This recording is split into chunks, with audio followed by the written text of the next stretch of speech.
Let's open up the vintage collection figure of Boba Fett as seen on Morak VC252. Varykino. If it's Star Wars, we collect it. Hello there, thanks for visiting Varykino. This past weekend we met Boba Fett himself, Temuera Morrison, at our local Armageddon Expo convention. So to celebrate, we'll be unboxing Boba Fett collectibles this week. And today I have the vintage collection Mandalorian series Boba Fett 3.75 inch figure as seen on Morak in chapter 15 of the Mandalorian, The Believer. This one is VC252. For us here in New Zealand, this figure was not available widely from our usual Star Wars toy stockists. There was one online retailer that had this one, so we were very happy. We didn't have to import this one from overseas. Still, it was a little bit odd that it wasn't available at all of our usual toy stores, so unfortunately we couldn't get it on sale, but still very happy to have this one in our collection. So thank you so much for hanging out with me today. Coming up really soon, of course, I'm going to take a closer look at this figure out of the packaging. We can check out all of the cool accessories and details, but first let's take one last look at the packaging. I do really like the vintage collection style backing cards. They are just absolutely fantastic, and this one is no exception. I really like the promotional image that we have here for Boba Fett. Something about the lush greenery behind Boba Fett there on Morak really just sets off the color of his green armor. I think it looks really great. Sometimes the pictures here feel like a screenshot from the episode, and sometimes they look like proper staged promotional pictures where we've got a bit better sort of high-res detail, and this one looks like a posed photo. It's just really nice and sharp. A lot of costume detail here, really nice. We've got the red Mandalorian logo there. Of course, this is from the Mandalorian series. We've got that red logo there, and the accent color for Boba Fett is yellow behind the figure and for the title plate there. And we can see that this one has in brackets Morak. Morak is the planet that they are on here. So very nice. We've got the Kenner logo there. We can see Boba Fett nice and clear in the bubble, packaged with a few accessories there. We've even got some soft goods. Really excited to open him up. This is one of those ones where I was really tempted to keep it on his card. I think he looks really cool, but there's just so many accessories. I think he's going to look really cool out and posed. So very keen to open them up. On the back, we have a vintage style backing card here. This one is VC252 there. And we have some of the other figures from this assortment. We have Reva, Obi-Wan from the Obi-Wan series, Dark Times Vader. Absolutely love that figure. We've got Ahsoka's clone trooper, the Din Djarin figure from Morak. So you can put these two together. Very cool. A lot of copyright text and all of that kind of stuff down there at the bottom. Overall, a fantastic backing card. Very tempting to keep it carded. But yeah, I think he looks fantastic. Very keen to open him up. Just a quick note about this one. Now, I think it's kind of interesting that on the whole, Hasbro tends to treat Boba Fett a little bit differently than some of the other Mandalorian characters. And particularly in the Black Series line, Boba Fett is almost always a deluxe figure where you have to pay a bit more extra, and they kind of have his jetpack and all of his accessories kind of all spaced across. But for this figure, we still have those same accessories. Removable helmet, 2 blaster accessories, and his jetpack here, all packaged on a standard card. I think that that's really interesting. In the Black Series 6-inch line, the Book of Boba Fett number 2, the Boba Fett figure titled Throne Room, is almost identical in terms of the costume details and the number of accessories. But in the Black Series line, he is a deluxe figure where you have to pay more next to a standard figure. I really like the fact that this one, with all of his accessories, is on a standard card. Particularly, I think the standard backing cards look really nice. Now, this one does share a lot of similarities to this deluxe one, which came out in that plastic-free packaging era. So we can see we have Boba Fett with accessories and things like that. Of course, this one did cost a bit more. This one is from the Book of Boba Fett, and there are differences between these two figures. I'm going to be opening this one up very shortly because I really want to see them together. But here on the back, we can see that this deluxe version comes with a few flame effects and 2 Stormtrooper helmets. So I think that that's really interesting. That's not really too much extra on top of a base figure to really necessitate this one being a deluxe figure. Now, if I look at some of the other deluxe TVC figures that we've had in recent years, like this one from the Mandalorian, where we could see what was inside the box, we've got a whole lot of these spiders and accessories, as well as the Mandalorian and Grogu. I feel like when there was a window clearly showing what we were paying for, we got a lot more sort of crammed in there. I feel like the price difference between these two figures, just for a few flame effects and 2 Stormtrooper helmets, was probably not the best value for money. Personally, I waited until this deluxe figure was on sale because I'm not really sure that those little extra accessories really made the price difference. This one, on the other hand, with all of those extra spiders and things, this one I think was worth the price point. But yes, that will be opened later, and I'm going to be opening up this one very shortly, but let's get on and open this one up right now. So now I have Boba Fett and all of his accessories out of the packaging, and one thing that I really want to take a closer look at first up is the soft goods here. So of course, because he still has a little bit of his Tusken robes here, we have this soft goods sort of sash hanging down the front and a little bit hanging down the back as well. So personally for me, I'm a little bit stressed out by this because, as you can kind of see, there is a lot of fibers kind of already, like this part here, they're already sort of coming off. And for soft goods, I like to be very careful, particularly if you've seen some of my videos where I'm opening up Darth Vader TVC figures, the cloaks. Sometimes you end up with a lot of loose fibers on your hands as you just very gently handling them. They do shed fibers. These one have really long fibers here, and I'm really worried that this one will vary a lot from figure to figure, depending on just how the fabric was cut, the way that it's packaged, the way that it's all sewn together. You can see that this one already has a lot of loose, like this part here, that's a lot of loose fibers. And I will probably go in with scissors and snip these very carefully. But with handling, this is just going to continue. And you can kind of see as it goes along, it's kind of like pulling threads. You're just going to keep pulling them and pulling them because these are raw edges. You can see the next one along has already started to pull. So that's just going to keep getting worse. So there's a part of me that just sort of wants to snip these off and tidy them, put this figure on a stand, and then never touch it again, because this is just going to continue getting worse. So I actually have one of the other Boba Fett figures on hand. This one is VC252, where he still has his full Tusken robes. Just going to put this one carefully down for a minute. So you can see that this one has very different fabric. It's a lot softer. It feels almost like, I think the closest approximation would be t-shirt fabric. It is a soft fabric, and you can see it doesn't have those long fibers there. So if I gently pull the outer robe back, you can see that this one does have that soft goods sash down the front, and underneath his robe in the back, we do also have a soft goods sash down the back, the same as this figure. This one is very different fabric. So if I hold the two up, I know they're black fabrics. It's very hard to see on camera. I'm kind of curious why they changed it so dramatically between these two figures, because technically this is the same piece of fabric. He's just put his armor on and discarded his robe, changed up a few accessories, but the robes and fabrics and his pants are going to be the same. You can see his boots are the same here as well. I'm not sure why they went with this more sort of textured and much more prone to fraying fabric for these soft good pieces compared to this one. I don't know if perhaps the fabric sashes by themselves would look a bit odd on this version. They've gone for a very textured one. This one doesn't fray in that same sort of way. If I really handle this one, I will get those little pieces of a fluff on my hands, but it will much more handle being handled. I can hold this one. I'm not too stressed. This one, honestly, if you were buying this as a toy for a child, this is going to disintegrate really, really quickly. Anyway, while I've got these two on hand, let's take a closer look at the faces. I am expecting these to be pretty much the same sculpt, but we do have a bit of a different paint job here. This Tusken one, he's got very obvious sort of painted lines. If I can get the camera to focus, we've got some painted lines there on his forehead. And this one, they're technically there, but they're painted much more faintly, which is quite nice because obviously there is a progression of time between these two figures.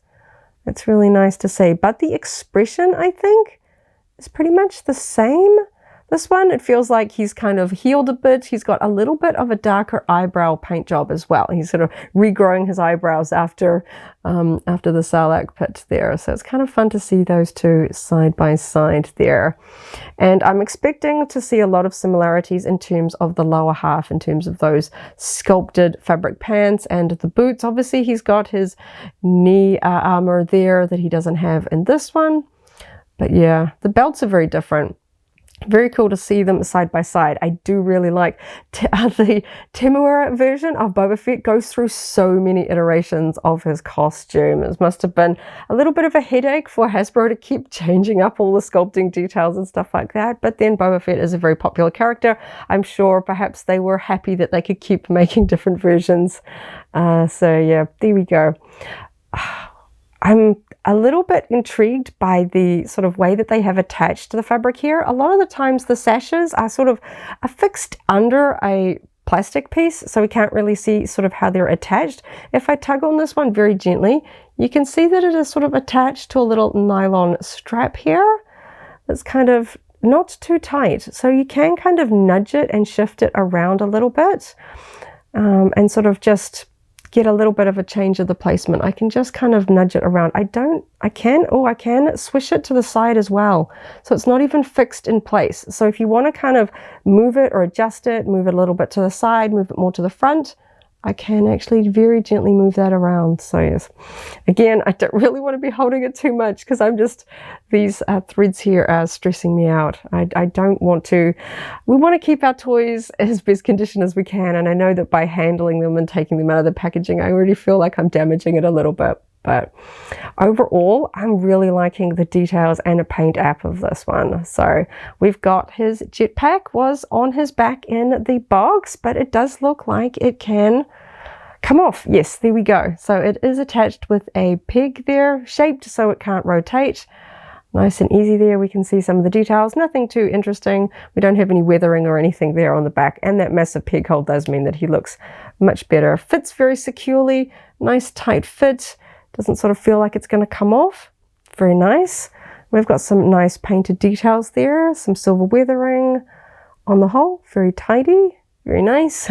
Hasbro should be very well practiced with making Boba Fett's jetpack by now. I do like the fact, just as an aside, that in the new era of Boba Fett, I do personally like the fact that his jetpack kind of matches his armor. We don't have those sort of really bright, wild colors like we did in the original trilogy. I don't know. Personally, I just like the green. it's just a completely personal, random little aside there. I do really like the painted details. Of course, Boba Fett also has a lot of details. If you are a Boba Fett costumer, you will be very, very familiar with all of the tiny little details that he has going on. He's got the sort of lights in his chest. He's got the Iron Heart logo here, Mythosaur on the shoulder, all of those details. The new era of digital printing means that we just get these fantastic little details all over. And we've got a bit of silver weathering here as well, all very nicely applied, very tidy. Because I had to buy this one online, I wasn't able to find it at a local toy store. I wasn't able to check the paint job like I do like, so I'm very happy with it. I've just got a tiny, tiny little piece of plastic, very, very tiny, just on the sculpting. You can kind of see it catching the light every now and again on the lower edge of his jaw. Might be able to kind of, just gently scratch that, or perhaps a little sand. It's very, very tiny, but generally that'd be the sort of thing that I'd be looking at the toy store. But yes, very happy with this paint job. At least Boba Fett doesn't actually have too much in the way of face apps, and we do have a helmet to cover it if we get one that we really don't like. So moving on, we've got his tubes attached. These are permanently attached. They're not removable. So I'm going to see how well they are going to affect the ability to move the elbow. Of course, he's got accessories. I do want to be able to pose him holding his iconic blaster rifle there as well. We've got some details here on his other gauntlet. Very nice. Pretty well painted there. I've got a little bit, if I move this elbow, a little bit of an extra paint bloop here on his elbow. A little bit of a shame there. I don't know if that will scratch off. Oh, maybe. I always just give it just a quick check, see if it's just kind of flaking. I might be able to remove that with a little bit of effort later. A little bit of a shame there because it is on the black, but if I pose him holding his blaster, I may not see that later. Always do like checking the paint work. And the belt has got some very good detail. We've got that sort of brown cord, a paler, more reddish brown for all of these sort of leather accessories over the top. We've got a gold belt buckle there, and we have a holster here.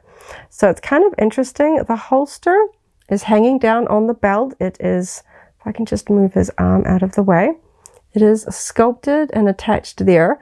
And if I gently move the fabric, we can see that we have sort of a strap sculpted on the pants, but it isn't actually attached to that strap. It's just free floating here. So that's not going to impact the way that he's going to move his knees. And so moving down, we can see, if I'm going to very gently move that up, we can see the sculpting on his big sort of billowy black fabric pants there. Now, this is one that doesn't translate for me personally quite as cleanly because of where they have had to sort of sculpt those knee armor pieces there. They kind of sort of stick out to the bottom underneath there because of how they have to do articulation for the big soft goods sort of pants, because they're having to do it as plastic, not actual fabric. For these big billowy pants, we do get these sort of interesting cutouts and things like that to get the movement. Probably looks a little bit better if we bend the knee. Still not my favorite, but it's about as, I don't really know how else Hasbro would sculpt these sort of big pants. Certainly been a conundrum all these years. You can sort of see the hinge there. I do like the fact that this bit sculpting down hides those big plastic hinges we get there when we bend those knees. It's not too bad in the back, and it looks pretty okay from the side. Of course, it's never going to be quite the same as, say, if we had a 12-inch figure that actually had actual fabric, soft goods, and that is a little bit stiff to put back.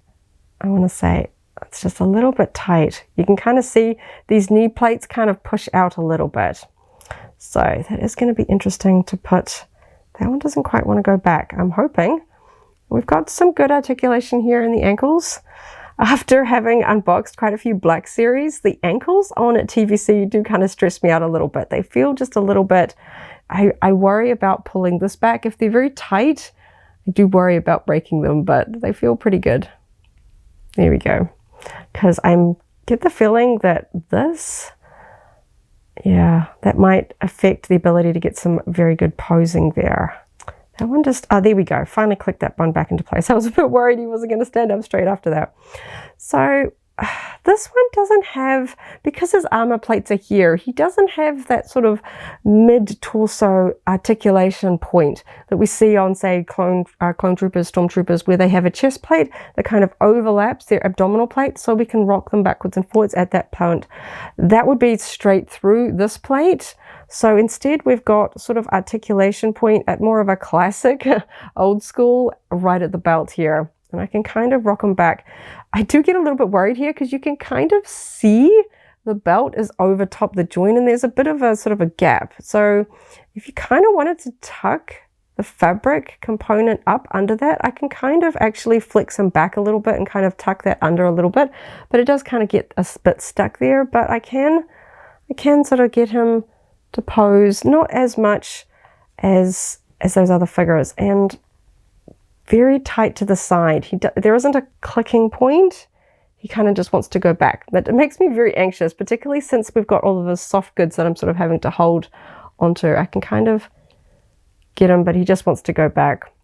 I don't really think I'm going to be doing much of that posing. That makes me a little bit anxious. Twisting him to the side doesn't really feel like it wants to stay there. So let's take a look at this elbow with all of this sort of cord tubing there. So this is the elbow, the shoulder pieces are rubbery, attached at the top. And this one, because it doesn't have the tubing, I can sort of demonstrate a little bit better here. So it's kind of sculpted and joined as a single piece there, but we can flex that all the way up so that we can move the arm. So theoretically, this is sort of from his vest and the shoulder pieces are underneath, but that means that we can get his arm all the way up and possibly even higher because we can move those parts up. Very nice and easy movement, particularly on that arm. Let's see how well this is going to impact. So I can get, they do pull a little bit tighter, but I can still get his arm in a fully bent position without too much trouble. But I don't know how well we're going to get, because the tubing is attached on the back, I'm struggling to lift it up a lot beyond this point. Kind of just wants to, I don't really want to stress it. I don't think he's going to go up too much higher than that without putting a little bit more stress here. With the rubbery pieces, there is always that risk, certainly in my mind, of creating a split that will only get worse over time. So, but I'm happy that I can at least get this pose. That is probably the more likely scenario, because if we're going to put his rifle in his hand, we want him to sort of be able to bend at the elbow. So overall, we've got that holster, you can bend, good posing. Very anxious about all of these soft goods components. I haven't lost a complete thread off yet, but I think it's only a matter of time. Possibly by the end of working out some poses, we're going to lose some threads there. A little bit anxious about that. But overall, I'm very happy with the details, the paintwork. It's got the level of articulation that I'm expecting from a figure with this level of complexity. There's always a fine balance between getting the accuracy of the original Star Wars costume and translating it into a figure of the scale with all of the articulation that collectors really do want from their figures these days. Overall, I think he's really good, especially for a standard price point action figure. He was not a deluxe, so I'm very happy about that. Okay, let's see. Yes, he stands up very nicely. Good. There we go. Okay, so now we've got his two blasters. Of course, this is his iconic blaster rifle there. We've got some paint detail. It's, oh, very rubbery actually at that point. I can flex that a lot. I wonder if that's going to help or hinder when I go to putting it in his hands. Okay, so we've got pretty much that sort of dark gunmetal gray, and we've got some brown detail work here at the end there and on the grip. Very nice. We've got a very small little blaster pistol. The detail on this is a little bit more softer. Just a little bit of brown here on the grip there. Very small. And of course, we have to have Boba Fett's iconic helmet.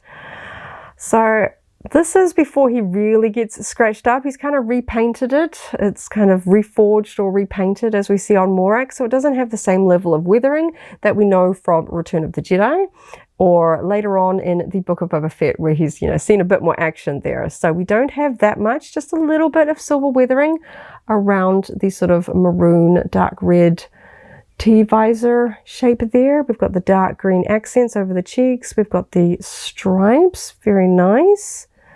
We've got a nice bit of red detailing there in the back. And of course, with this small 3.7-inch scale, the rangefinder doesn't articulate on this one, but it is very flexible. So you won't snap it off, but you might be able to sort of bend it and get it in a wonky position. So I do like to be careful with those once they're out of their packaging. So a bit squishy. Hopefully that means that we'll be able to get him over Boba's head. Of course, Boba Fett in this new version with Temuera, we've got a face underneath the helmets. All of the old school Boba Fett's, there wasn't a face, we never saw underneath. But Tim as Boba doesn't have hair, so that's usually helpful for putting these helmets on. So let's go and see how well this is going to fit on. Okay, so his head wants to move a little bit. It's a little bit of a tight fit, I gotta say. Oh, there we go. Slipped on. Nice. Okay. I do like when we don't see the chin sort of sticking out underneath the helmet. That fits on there very nicely. Of course, it does help that we've got this black plastic sort of cowl that he wears. It hides sort of the gap between the helmet and the armor very nicely. Very nice tight join there. Thought that might have been a bit of a tight fit, but just went on. Very nice. I think that's pretty well proportioned too. Of course, I know some of the clone troopers and stormtroopers, you know, the proportions of helmets on Star Wars figures has been something that Hasbro has been improving over the years. some of the Clone Trooper and helmeted figures, they have swappable heads. So you either swap on a head with helmet or just the head without helmet. This one we have just a sort of rubberized helmet to put over the top, but I do like it. I think having no hair on his head does help with the proportions. It doesn't sort of mean that the helmet has to be bigger to fit over his head. We have a little bit closer to a sort of real world proportion there. Very nice. Okay, let's give it a go to see how well he's going to hold these accessories very quickly. This one looks pretty small. Not expecting that to be too tricky to get into his hands. There we go. His trigger finger fits in there pretty well. It doesn't have a full loop, so it's not too hard to get his finger in there. That went in his hand very quickly. Always nice. Okay, so let's just go and put that into his holster here. It doesn't have a hole or anything at the end like some of them do. And this blaster fits in there pretty nicely. It was pretty skinny, so I didn't think that that was going to be an issue. And I do like the proportion of how it looks and sits when it's in the holster. We've definitely got to a very good point in Hasbro's sort of sculpting so that we don't have these really sort of chunky accessories that just look way oversized if we try and put them in a holster. I think that one looks really good. So now let's see how well we can get this pose in. So he's got a bit of a different grip for this one, and I'm not quite sure. I'm hoping that this kind of rubbery section might make it a little bit easier to get into his hand. So let's give it a go. I think his finger is going to be the tricky point for me. I can kind of get him to hold it like that. But because of this, I don't know that I'm actually going to get the trigger finger in that point. Definitely going to spend a bit of time because I really want him to hold in that sort of iconic Boba Fett pose. And that rubbery section, it's got some very small little grips. I can kind of get it into his hand very quickly, and he just wants to let it go. So I'm going to spend a bit of time trying to get him into the best pose, and then we can take a little sort of closing thoughts of this figure. It took me quite a few minutes, but I finally got this Boba Fett figure to pose with his iconic blaster rifle. Because this particular accessory is so rubbery and bendy, particularly at this end of it, it makes it getting into both hands very difficult. But this was the best that I could do after spending a few minutes. You see that you can get him to hold it in that pose, but it does take a bit of work, I have got to say. I was really worried, particularly because these points here that flex so much are very thin. I do not want to stress those with potentially, sometimes, you know, plastic goes white when you sort of stress it a bit, or potentially split it or just outright break it. That does seem to be a little bit of a sort of sensitive spot there, but I can get him to hold it. Very happy. And you can see he does stand up. It doesn't throw off his balance too much. Overall, I'm really happy with this figure. I am going to have to cut off these threads here. It is kind of stressing me, and it's like those sort of water drops. It throws off the scale. It clearly looks like, you know, the fabric hasn't quite scaled up to the scale of the figure. If I can trim off these threads, I think this fabric here will look a little bit better. I think I personally kind of wish it was that other thinner, sort of less thready fabric that they used for the Tusken robe version of Boba Fett. That way I wouldn't be quite as stressed with all of these loose threads, but I do understand the texture of this fabric looks quite cool. So yes, I guess if you really hate this and if you're good with a needle and thread, you could actually make your own soft goods. Because I can move it side to side, it isn't glued or sort of really permanently attached to them. You could make your own if that is something that particularly bothers you about this figure. But overall, I like the detail. I think it is such a fantastic episode of The Mandalorian. I really do want to build out my figures, particularly since we got those Imperial disguises that Migs Mayfeld and Din Djarin wear on that episode as well, so I can put them together. I think it's really cool. So I'm really happy. Shame this one wasn't more widely available in New Zealand, but I was very happy that we had at least one retailer stocking it so I could add this one to my collection. I'm very happy with it. Thank you so much for hanging out with me today as I opened up another Boba Fett collectible and had a lot of fun. I hope you have a wonderful morning, afternoon, or evening wherever you are in the galaxy, and let's hang out again soon for more Star Wars fun. May the Force be with you. If you're a fan of the vintage collection, I've also opened up the Boba Fett Tusken Robes figure. That video is linked here in case you haven't already seen it, as well as our whole vintage collection playlist. This is the way.